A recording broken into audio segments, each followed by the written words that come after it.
Na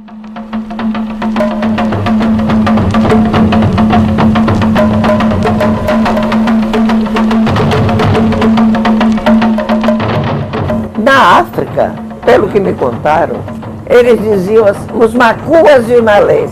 Então eles diziam, vamos esperar os macuas a lelê, que lá lelê é um pedaço de pau, um pedaço de cacete, um roliço, entendeu?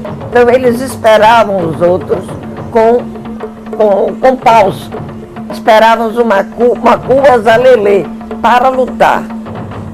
Daí então foi Macuas a Lelê, quando veio para o Brasil, já veio com o nome Macu Lelê.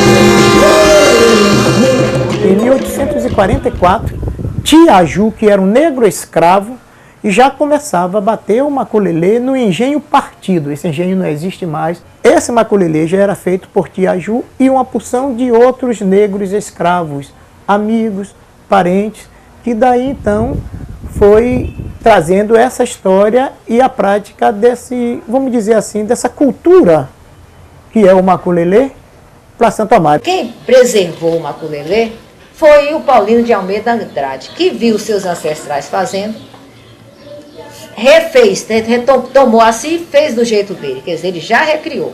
Ao recriar, ele tinha liberdade de fazer o que quiser, porque a dinâmica feita pelas próprias pessoas da comunidade é aceita. Conheci Popó muito, porque ele, além de ser o líder do maculelê, que a gente via sempre nas festas de fevereiro e nas ruas em Santo Amaro, ele era o condutor do bonde, puxado a burro da Trilhos Urbanos. Então, é uma figura conhecidíssima. Minha infância toda e até a adolescência, eu acompanhei Popó nessas duas atividades. É uma das figuras mais importantes da minha formação e da história da minha cidade. Eu fiz Trilhos Urbanos por causa dele, por causa disso. Popó no trole, não é o bonde, é o trole, porque o bonde era esse aqui. E aqui vinha atrás do bonde carregado de bagagens. Entendeu? Para entregando às famílias, às casas comerciais. E o maculelê se tornou, com esse homem aí, uma figura, esse homem era uma figura histórica de Santo Amaro. E claro que ele botou músicas do que ele ouvia, que era a música de candomblé. Em especial, o que predominava na época, aqui não era o candomblé de Queto, nem o candomblé de Jeje, era o candomblé Congo-Angola. Então ele buscou elementos musicais desse candomblé e colocou dentro da música do maculelê, além do que ele ouviu do tradicional, que seria biaiá, bioiô, sarabundum, sarami, sorodô, sarabundum, sarami, sorodô, sarabundum, sarami, sorodô. A dança que ele fez era uma dança que foi classificada como dança dramática, não por mim, pelos pesquisadores como Renata Almeida e Delgarde Viana, certo? E o Edson Carneiro, que era um baiano e sabia. Então foi classificado. Por que uma dança dramática? Porque contava uma história. Tinha um cara que era laçado, que morria e depois era ressuscitado. E ele disse que o maculelê, quando ele era menino, que aprendeu com o pai dele, que era africano. Se eu conheci Popó, muito, que queria o trole, e tudo, ele tomava parte em toda a festa. Agora, coitado, trabalhava muito, não tinha tempo. Ele é quem dirigia os ônibus de burro e os trolles para carregar os carregos. Pouca gente assistia, porque ele disse que era negócio de negro. Mas eles formavam a roda e o povo ia ficando um atrás do outro, espichando o pescoço para ver dançar o maculelê. E depois Popó saía fazendo visita nas casas. Ele chegava como o povo estava sentado na rua, na porta de casa, ele fazia a roda, dançava maculelê e a gente assistia. Ele vinha, ele trazia o trole do Conde para cá, e ele, como era capoeirista, quando o trole estava vazio, ele batia nos animais, assobiava, saltava fora para a rua, dava outro salto para o trole, e aí ele vinha, não é? Por exemplo, São Pedro, São Manuel, São José, cada uma pessoa que tinha aquela quantidade de mercadoria, ele saía entregando.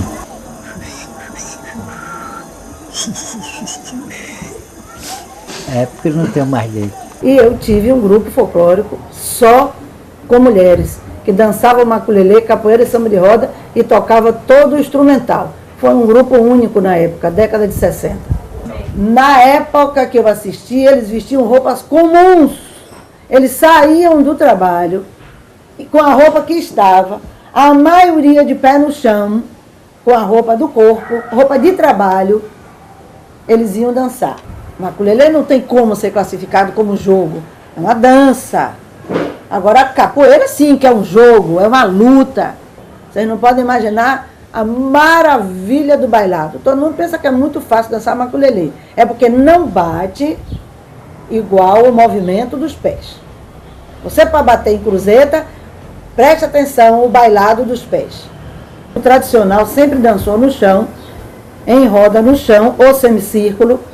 Hoje você já vê grupo de capoeira e grupo de maculelê dançando de tênis e de relógio no braço, a corrente de ouro.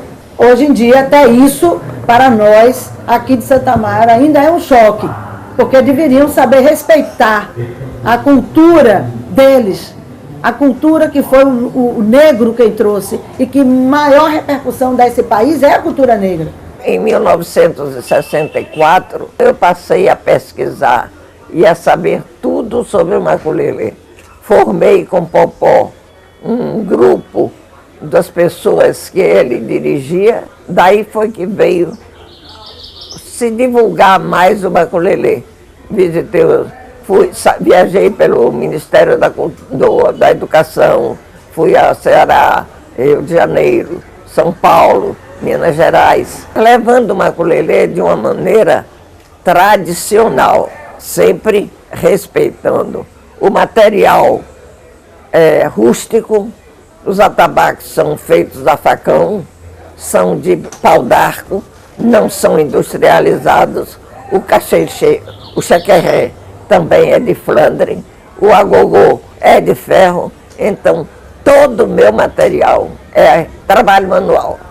Os paus eram tirados na época própria, eram preparados de maneira tradicional. Deixei de apresentar maculelê no ano de 72 para 70. Até hoje eu tenho a madeira e não quebra, não bicha, não faz nada, porque ela foi preparada da maneira sigilosa. O cemitério é um campo de caridade, é considerado o segundo cemitério mais velho da Bahia. Antigamente, quando as pessoas não tinham dinheiro, a família não tinha dinheiro para comprar um jazigo perpétuo, a família dava autorização e o pessoal do cemitério jogava os ossos, colocava num saco depois de lavar, jogava num saco e jogava aquilo no sumidouro, que era um fosso gigantesco. Quando chegava no 13 de maio, Bembé do Mercado, Popó se apresentava na Praça do Mercado, em um quadradozinho separado. Ali eu, meninote de 12, 13 anos, por aí, vendo Popó, batendo maculelê ou jogando capoeira com seus filhos Vivi e Vavá. Mas não era uma festa popular, era uma demonstração de agradecimento ou de gratidão aos santos hoje chamados orixás.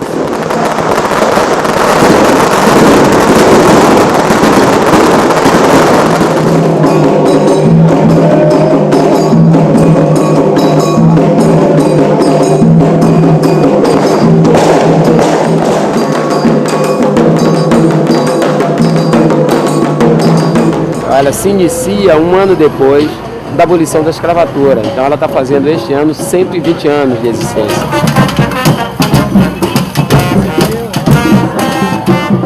E ela, na verdade, é uma celebração dos ex-escravos diante da abolição da escravatura.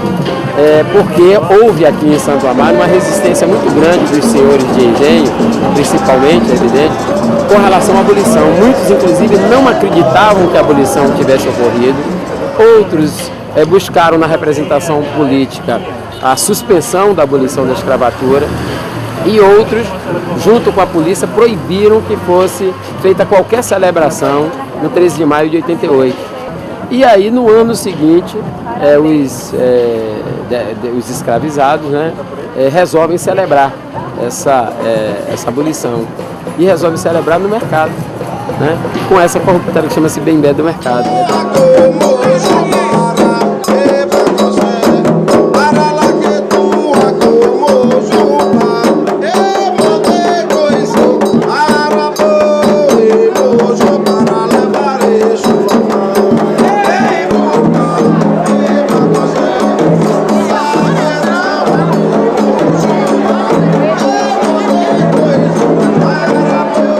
O que nós precisamos, o que isto nos diz, é que nós precisamos fazer a segunda abolição. Mas uma segunda abolição é um trabalho imenso. Tem que ter pelo menos essa virada na questão da distribuição de renda no Brasil, para ver o que é que o jeito brasileiro dirá a respeito dessa questão intratável, que é a questão das raças nas Américas por causa da escravização dos negros. Para que se faça algo que mereça o nome de segunda abolição, não se pode tentar diminuir em nada a grandeza do que foi a abolição da escravatura no Brasil. E dar um viva à princesa Isabel! Hoje, todos os prefeitos que entrou aí, toda a comissão que tem hoje da prefeitura, ninguém nunca quis criar uma estátua de Popó. É um dos símbolos cultural, né, do folclore de Santo Amaro. Se não fosse Popó, não tinha Maculelê em Santo Amaro. Nem no Brasil, nem na Europa, nem no lugar nenhum tinha Maculelê. Porque o criador de Maculelê aqui em Santo Amaro foi Popó. O Maculelê original é com uns pedaços de pau que chamava cacete, ou grima, e batendo um com o outro, e o chefe do grupo era que usava somente um bastão e saía cantando e batendo. Na hora que ele quisesse tirar um outro, ele via para aquele, batia, vinha para dentro da roda.